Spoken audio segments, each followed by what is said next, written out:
আলহামদুলিল্লাহ। সূরাতুন নিসার ৯৭ নম্বর আয়াতে কারিমা থেকে তিলাওয়াত করা হয়েছে।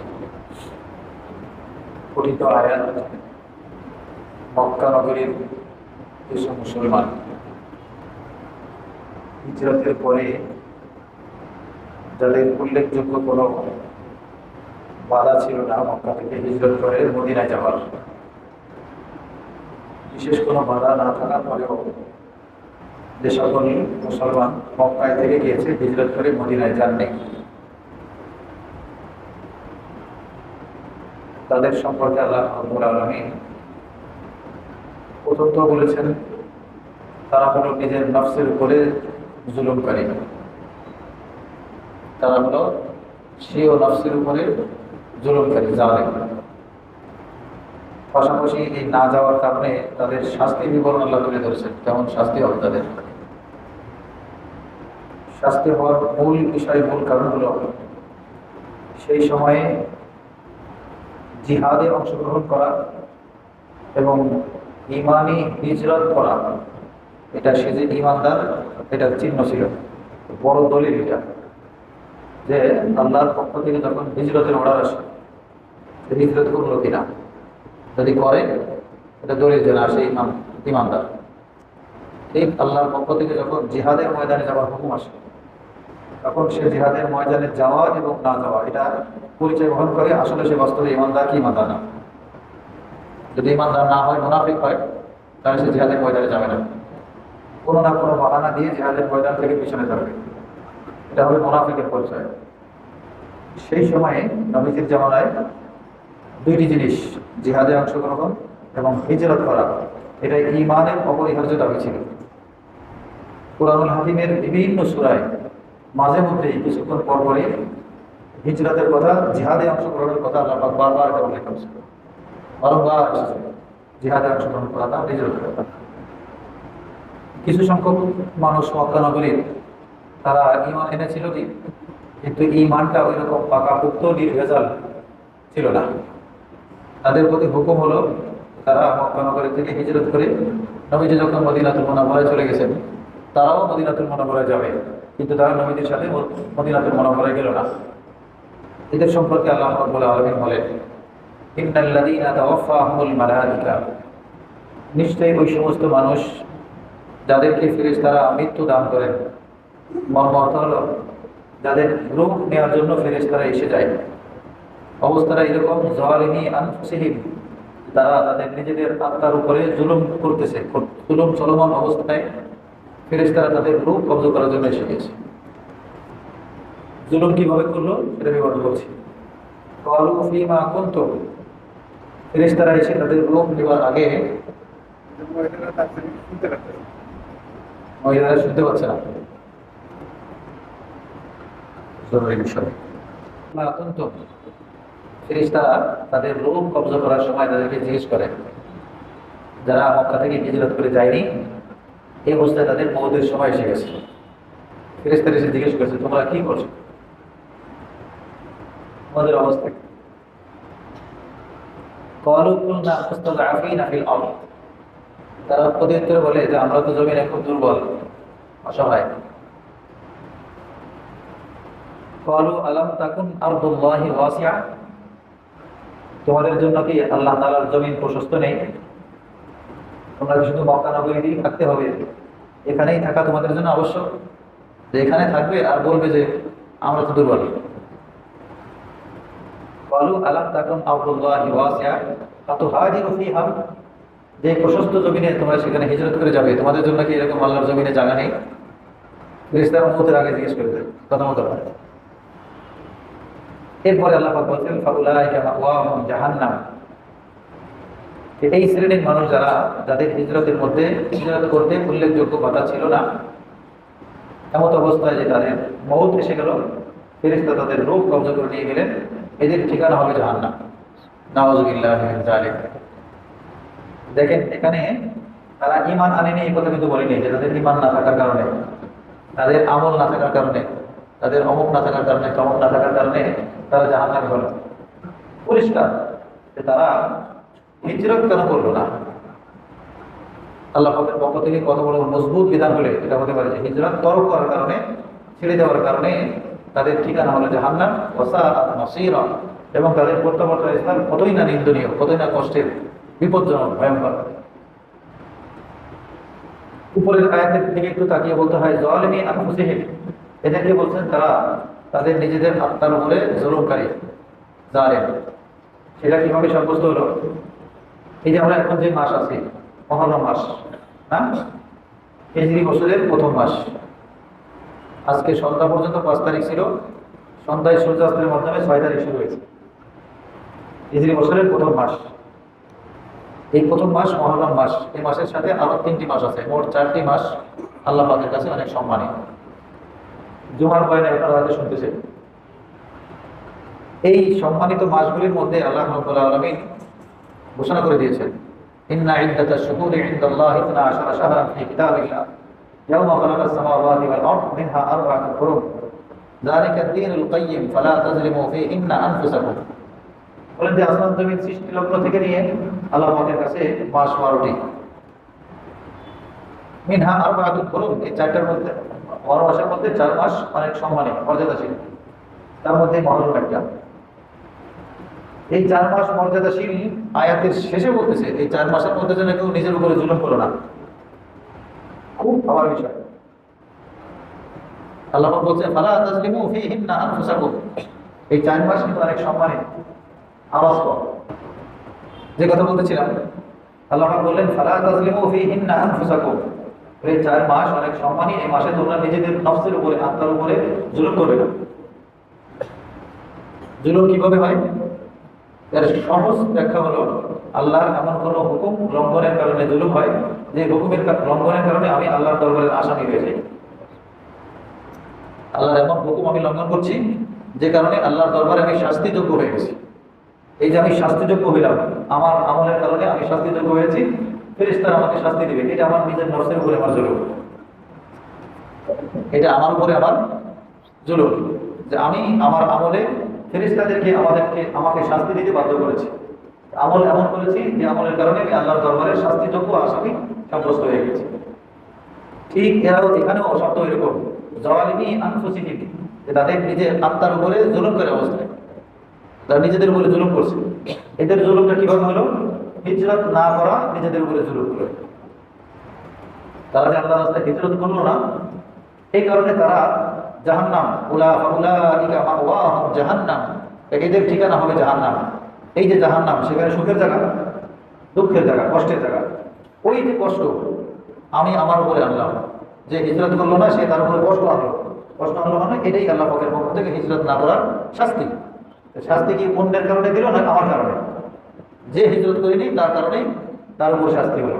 ওই কথাই আল্লাহ পাক বলেছে যে নিজেদের উপরে জুলুম করা অবস্থায়, অর্থাৎ হিজরত না করে মক্কা নগরীতে বাহানা দিয়ে থাকা। আল্লাহ পাক পরবর্তী অংশে বুঝাইতে চেয়েছেন, ক্বালু আলাম তাকুন আরদুল্লাহি ওয়াসিআ, ফেরেশতারা তাদেরকে বলবে যে তোমাদের জন্য কি আল্লাহ জমিন, প্রশস্ত জমিন তোমাদের সামনে নাই? ফাতুহাজিরু ফিহা, তোমরা সেই জায়গায় হিজরত করে চলে যেতা, এই দেশ থেকে ত্যাগ করে অন্য জায়গায় হিজরত করে চলে যেতা। যাও নাই তো তোমাদের নিজেদের উপরে অনেক জুলুম করেছো, এই জুলুমের শাস্তি হলো জাহান্নাম। আল্লাহ পাক পরবর্তী অংশে বলছেন ইল্লাল মুস্তাযআফিনা মিনার রিজাল, তবে সবাই তো সমান না। তবে ওই সমস্ত পুরুষ যারা দুর্বল, বিভিন্ন দিক থেকে দুর্বল হতে পারে, শারীরিক দুর্বল, সেই পথে সফর করে যেতে পারবে না, এরকম ক্ষমতা তার নাই।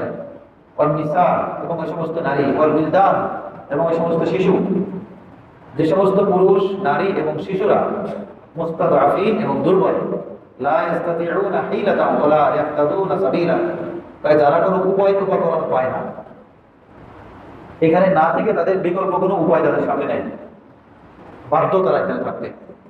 এখন তাদের উপরে হিজরতের হুকুম থাকার পরেও তারা যেহেতু পরিস্থিতির শিকার হয়ে বাধ্য, এদের জন্য এই পাপ হবে না, গুনাহ হবে না, এদের এই হিজরত না করাটা নিজের নফসের উপরে জুলুম বলে সাব্যস্ত হবে না।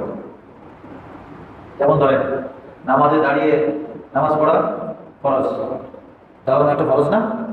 একজন বুড়া মানুষ দাঁড়াইতে পারেই না, দাঁড়াইতে সে পারেই না, এখন কি সে নামাজ পড়বে না? পড়তে সে যেভাবে করে সেভাবে পড়বে, তার জন্য এখন এরকম ফরজ নেই। এখানেও এরকম যারা যেতে সক্ষম, তাদের কোনো ওইরকম প্রতিবন্ধকতা নেই, তাদের নেওয়া যাওয়াটা এরকম সিরিয়াস পর্যায়ের অন্যায়, এটা জুলুম।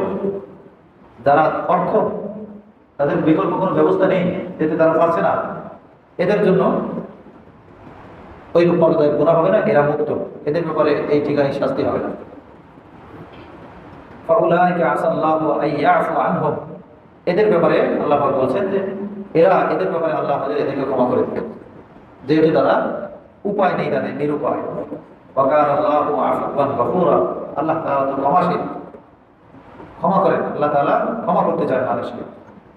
ওয়া মান ইউহাজির ফি সাবিলিল্লাহি ইয়াজিদ ফিল আরদি মুরাগামান কাসীরা ওয়া সাআ, এখান থেকে ফজিলত বলতেছেন, হিজরত করলে কি ফজিলত হবে? ঘরে যদি বসে না থাকে, সে হিজরত করে চলে যায়, প্রত্যেক আমলের একটা ফজিলত আছে না? নামাজ পড়লাম, তাসবিহ পড়লাম, তিলাওয়াত করলাম, এটা আল্লাহ পাক আমার কি দিবেন?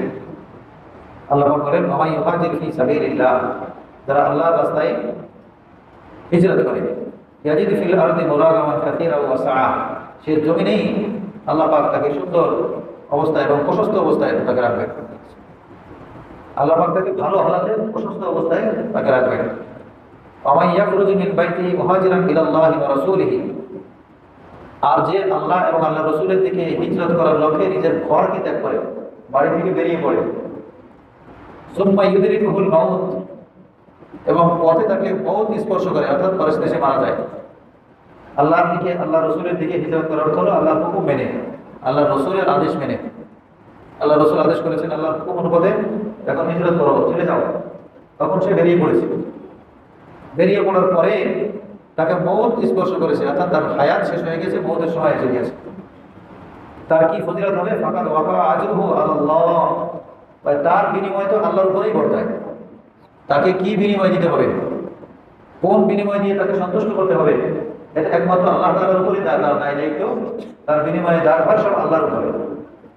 আল্লাহর উপরে যদি দায় দায়িত্ব হয়, আল্লাহ কি ছোটখাটো অল্প কিছু দিবেন? না, আল্লাহ রাব্বুল আলামিন তাকে মহা পুরস্কারে পুরস্কৃত করবেন। সামনে বোঝা যায় ওয়াকানা আল্লাহু গফুরুর রাহিমা, জেনে রাখো আল্লাহ তাআলা কিন্তু অনেক ক্ষমাশীল, অনেক দয়ালু।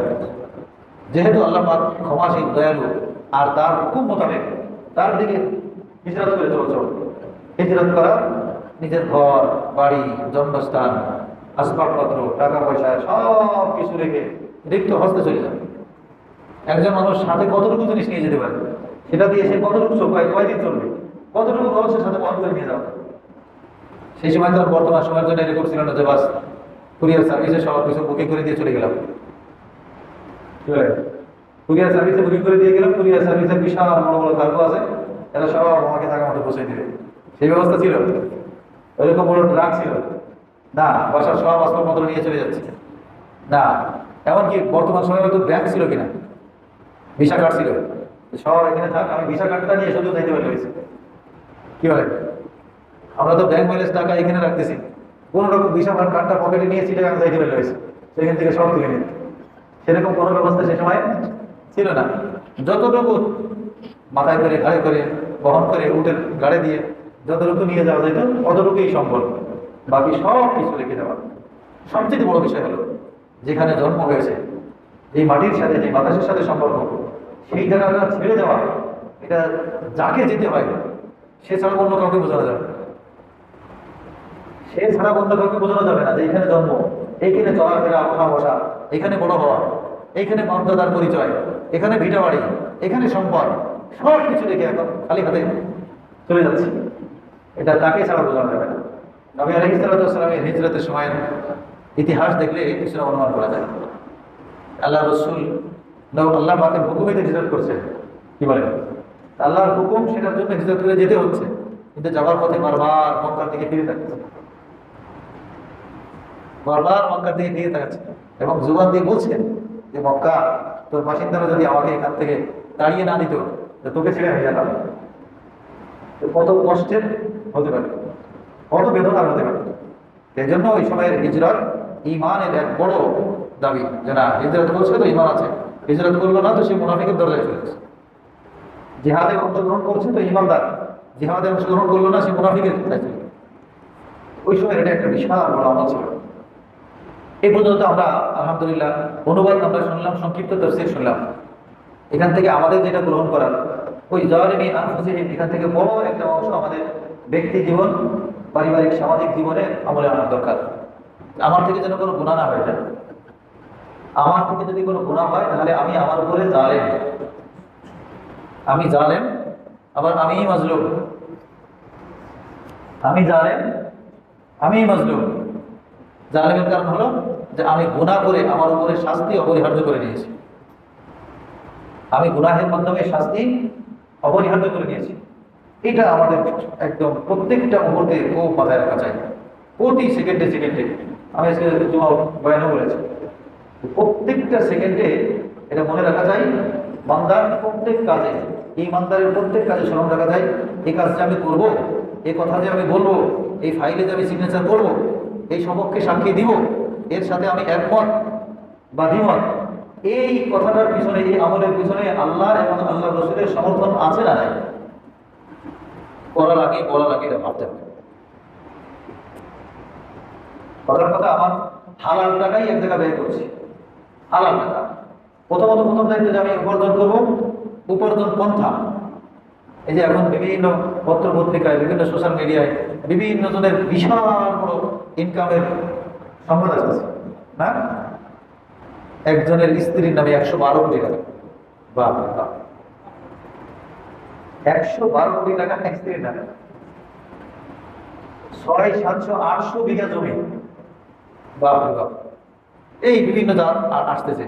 প্রথম তো দায়িত্ব ছিল আমার, যে আমার যে ইনকাম, যে রাস্তা থেকে, যেখান থেকে যেভাবে আমার কাছে টাকা আসতেছে, এই পন্থায় আমার হাতে, আমার অ্যাকাউন্টে, আমার মালিকানায় টাকা আসা, এটা আল্লাহ পাক এবং আল্লাহ রসুলের পারমিট আছে না নাই, পারমিশন আছে না নাই, এটা দরকার। 2 নম্বর হলো আমার কাছে আসাটা পারমিট আছে, আমার কাছ থেকে যাওয়াটার ক্ষেত্রেও পারমিট আছে কিনা এটা দেখা যায়। হাসরের ময়দানে হাদিসের মধ্যে আছে 5টি প্রশ্নের জবাব দেওয়া ছাড়া কোনো বান্দা পা কদম সামনে বাড়াইতে পারবে না। এই 5 প্রশ্নের 2টা গুরুত্বপূর্ণ প্রশ্ন হলো আন মালিন, মিন আন মালিন, ওই মাল সম্পর্কে, মিন আইনা ইকতাসাবা, কোন জায়গা থেকে এটাকে সংগ্রহ করেছে, গ্রহণ করেছে। 1 নম্বর গ্রহণ করা, মিম্মা আনফাকা, এবং কোথায় খরচ করেছে। এই 2 প্রশ্ন। এরকম না যে আমার হালাল অর্থ ঠিক আছে, আমার থেকে উপার্জিত হালাল অর্থ আমার পকেটে আছে, আমার মালিকানায় আছে, এটাকে যেখানে খুশি সেখানে খরচ করে দিব না, যেখানে খুশি সেখানে খরচ করার আমার পারমিশন নেই। অর্থাৎ সম্পদ উপার্জনের ক্ষেত্রেও আমার আপনার সেটা আল্লাহ রসুল এই মাধ্যম অনুমোদন আছে না নাই সেটা দেখা। ব্যয় করার ক্ষেত্রেও আমি যেখানে ব্যয় করছি সেটার অনুমোদন আছে না নাই।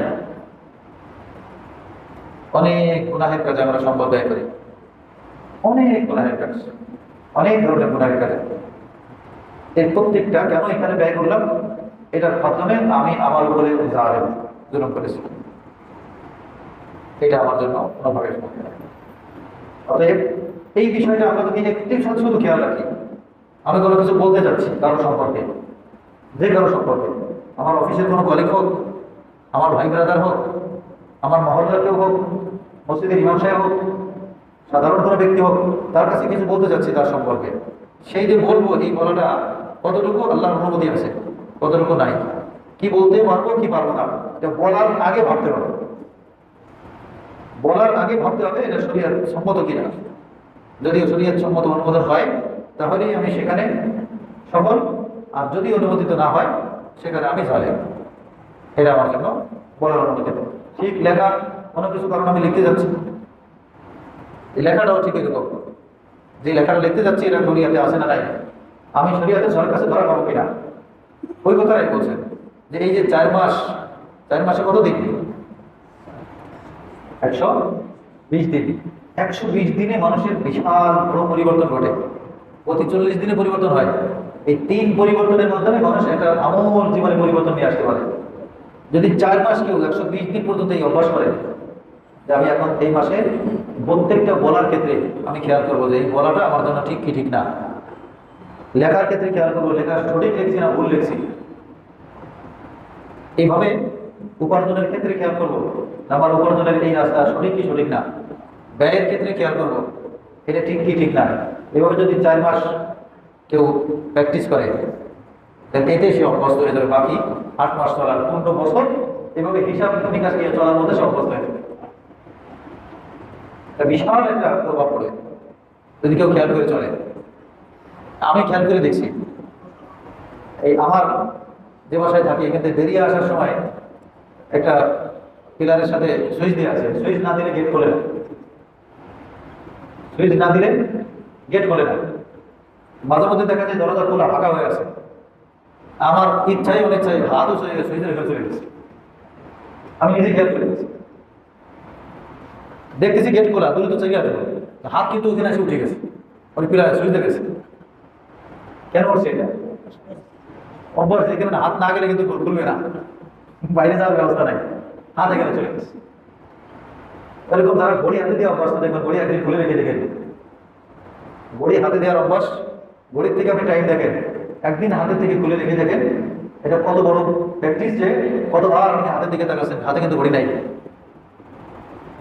বাসা বাড়িতে যে জায়গাটা আপনি দেয়াল ঘড়ি রেখে দিয়েছেন, টেবিল ঘড়ি হোক দেয়াল ঘড়ি, ওইখান থেকে আপনি টাইম দেখেন, ঘড়ি একদিন নামায় রাখছেন কোনো কারণবশত, ব্যাটারি নাই চলতেছে না, নামায় রাখছেন, কতবার ওই জায়গা তাকান দেখেন, হয় কি হয় না বলেন? এটার নাম অভ্যাস, মানুষ অভ্যাসের দাস। এইরকম 4 মাস কেউ যদি কোনো আমল অভ্যাস করে, খেয়াল করে করে চলে, এই খেয়াল একটা ফিকির আল্লাহর পক্ষ থেকে দিয়ে দিবেন। এই জন্যই 4 মাস, 4 মাস তো না, আল্লাহ তাআলা বলছেন না, এই 4 মাস নিজেদের উপরে জুলুম করো না, হিসাব করে বলো, হিসাব করে কামাই করো, হিসাব করে খরচ করো, কোথায় খরচ করছো, কোথা থেকে কামাই করছো, কি বলতেছো, কি লিখতেছো, তার সাথে কোন আচরণ করতেছো, খেয়াল করে করো। কারণ ব্যাপারে কথা বলতে যাবে তো খেয়াল করে বলো যে তার সাথে বিবাদ হয়ে যায় কিনা, সে যতটুকু করেছে তার থেকে বেশি বলা হয়ে যাবে কিনা। আমি বলতে গেলে সাবধান হও, যদি দেখো যে বেশি বলা হয়ে যায় বলো না, যদি দেখো যে বলতে গেলে বিবাদ হয়ে যাবে করো না, ফিরে আসো। অর্থাৎ গুনাহের কোনো কাজ করে ফেলো না, যে গুনাহের কারণে তোমার নিজের উপরে জুলুম হয়ে যাবে। এই বিষয়টা যদি আমরা এই ছোট ছোট মজলিস থেকে একটা ছোট্ট ছোট্ট জিনিস মাথায় নিয়ে যাই, তাহলে এই মজলিস আমাদের জন্য কিন্তু অনেক উপকারী। কি বলে? আজকের যদি এই মজলিস থেকে শুধু এটাই নেই যে এই মাসগুলি সম্মানের মাস, অতএব আমি সব জায়গায় খেয়াল করে চলি, এই সময় আমার থেকে কোনো গুনাহ, আল্লাহ শরিয়াত পরিপন্থী কোনো কাজ যেন কোনোভাবে না হয়ে যায়, খুব খেয়াল করে চলি। এমনকি বাচ্চা কাচ্চা পরিবারের সদস্য যারা আছে তাদের সাথে ব্যবহারের ক্ষেত্রেও যদি খেয়াল করি, অন্যায়ভাবে কাউকে কিছু না বলে ফেলি, একটু সময় এবং ধৈর্য অবলম্বন করার চেষ্টা করি, ছোটখাটো ভুলের কারণে কোনো বড় ধরনের কোনো শাস্তি, কোনো পেশার কাউকে না দিয়ে ফেলি। আমি মাদ্রাসার ছাত্রদেরকে প্রায় বলি যে ভাই আমি অক্ষম, আমি কিন্তু আপনাদের পিটাই দিতে পারবো না। কেন পিটাইতে পারবো না? পিটাইতে পারিনি একটাই কারণ, যে কতটুকু অন্যায় হয়েছে, এই অন্যায় অনুপাতে কতটুকু পিটানো দরকার সেইটা তো ঠিক করা বড় মুশকিল। অন্যায় পরিমাণ কতটুকু, পিটার কয়টা দিতে হবে, কতটুকু মাপে, কতটুকু মাপে পিটার, এই পিটার অনুপাতে অন্যায় হয়েছে কিনা। এখন যদি অন্যায় যতটুকু তার থেকে একটা পিটার বেশি দেয়, অথবা যতটুকু কষ্টের পিটান সে পাওয়ার উপযুক্ত তার থেকে বেশি কষ্টের পিটান দিয়ে দিই, আমি এই ভয় ছাত্রদের মারতে পারি না। বাধ্য হয়ে করে কি, কোনো ছাত্রকে যদি একান্ত শাস্তি দিতে হয়, পড়ালেখা শিখতেছে না, পড়তেছে না, লিখতেছে না, তো তাকে দাঁড়া করে রাখি, বেশির থেকে বেশি জবাব একটা মাথায় দিতে হবে, ব্যাগ, কাপড়ের ব্যাগ, এই যে ব্যাগে কাপড় নিয়ে আনা নেওয়া করে বাড়িতে যাওয়া সব, যে কাপড়ের একটা ব্যাগের মাথায় দিতে হবে, ব্যাগ নিয়ে দাঁড়ায়, একটা জগ, একটা খালি গিলাস, আমার এক পর্দায় তাকে একটু হুশ ফিরিয়ে আনার দরকার, আমি একটা পন্থা অবলম্বন করি, মারতে পারি না সমাজ।